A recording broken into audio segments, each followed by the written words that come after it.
We often seek clarity in the external world, but what happens when the silence falls between two souls pledged to unity? You know that feeling, don't you?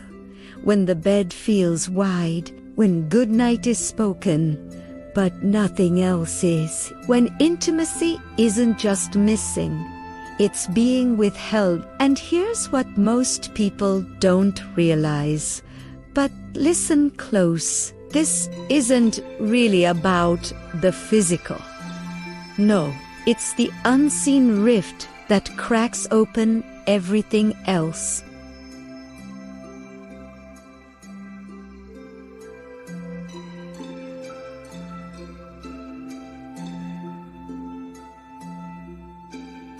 Not because of lack of desire, but because of unspoken emotional distance. Shocking, right? That statistic isn't just numbers, it's hearts breaking in silence. So if you've ever wondered, why does this hurt so deeply? Or am I the only one feeling this disconnect? You're not alone. Today, we're going deeper, because when a wife withholds intimacy, 3 unseen consequences begin to ripple through the marriage, emotionally, spiritually, and relationally.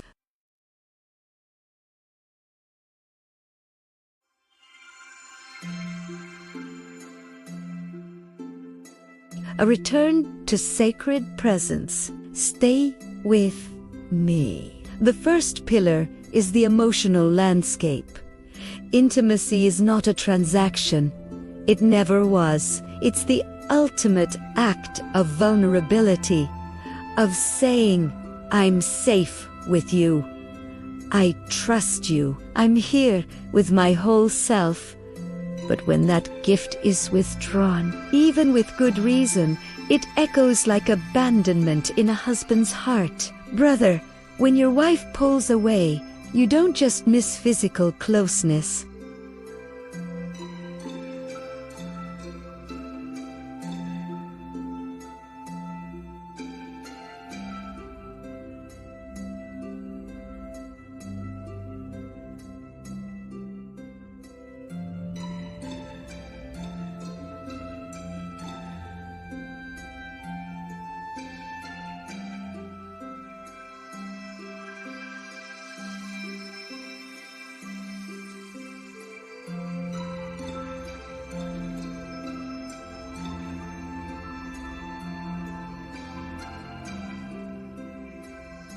Maybe she is carrying resentment because the emotional labor of the home has fallen on her shoulders alone. Her no isn't just a refusal. It's a silent cry. See me. Hear me. Connect with me before you ask for more. And when both spouses retreat into their corners, the marriage doesn't just cool. It fractures. 2 people living under one roof but journeying alone. But before we move on, if this stirs something in you, hit that like button. It tells me you're with me on this journey, which leads us to a deeper question. What does God say about this sacred space between husband and wife? The second pillar is the spiritual principle. Marriage isn't just a human contract, it's a covenant, a living reflection of Christ and the Church. Ephesians 5:31 says, For this reason, a man will leave his father and mother and be united to his wife, and the 2 will become one flesh. 1, not 2, negotiating, not 2 keeping score. 1, and that oneness requires mutual honor, not dominance, not demand, but devotion. Now, many quote 1 Corinthians 7:5 like it's a command. Do not deprive each other, except perhaps by mutual consent, and for a time, so that you may devote yourselves to prayer. But look closer. The word deprive here isn't about control, it's about protection. Paul isn't issuing a rule. He's drawing a boundary to guard the couple from temptation and to preserve their spiritual unity. This isn't about obligation. It's about intention, mutual consent. Shared rhythm. Think of your marriage like a garden planted by God, tended. Be bought. If one partner stops watering, if one stops pulling weeds, if sunlight is blocked by resentment or silence, the whole garden withers. But because gardens thrive on shared care, and when emotional and physical intimacy fade, something even more precious erodes: your shared spiritual strength. You stop praying together. You stop fighting the enemy as one. You become vulnerable, not just to distance, but to deception.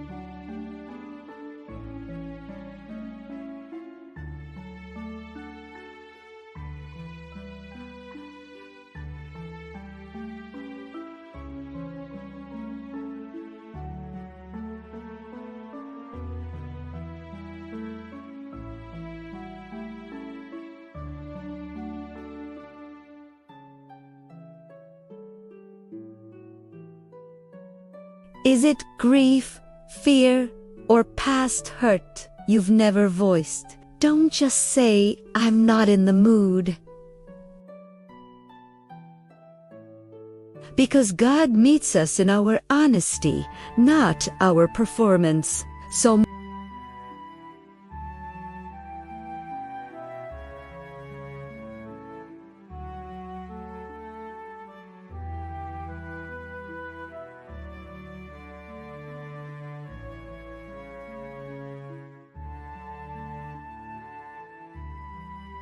bring your heart into the light, first before God, then before your husband. Step 2. The 24-hour rule.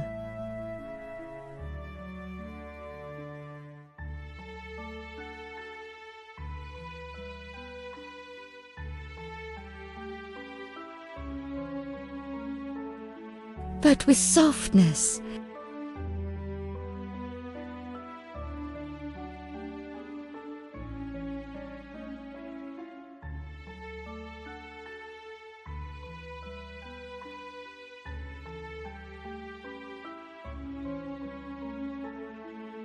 Don't let silence become a habit.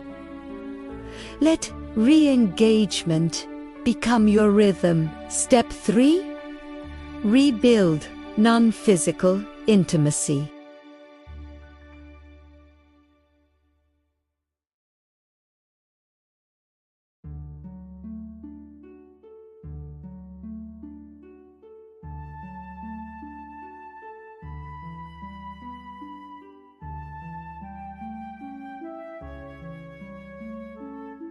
No televisión. Non-sexual touch, a hand on the arm, a 20-second hug, holding hands during prayer. Pray one short prayer before bed. They're acts of faith, small deposits into the bank of unity. When the wife feels seen,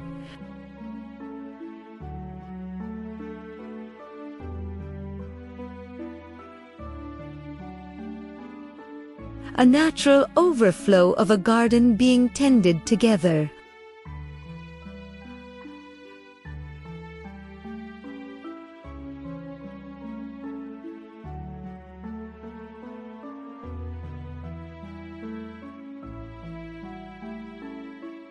And the path back isn't through duty, but through presence. Not through pressure, but through vulnerability. As Proverbs 4:23 says, above all else, guard your heart, for everything you do flows from it. So guard your marriage by guarding your hearts together. If you've been walking in this quiet ache, if resentment has built a wall between you and your spouse, hear this.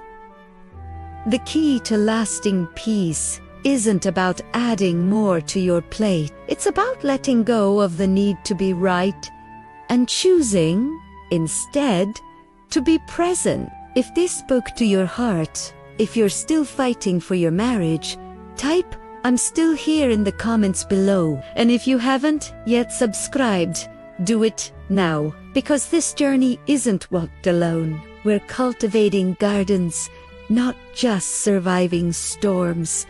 And I'll be right here, walking with you. God bless you. Friend, you're not alone.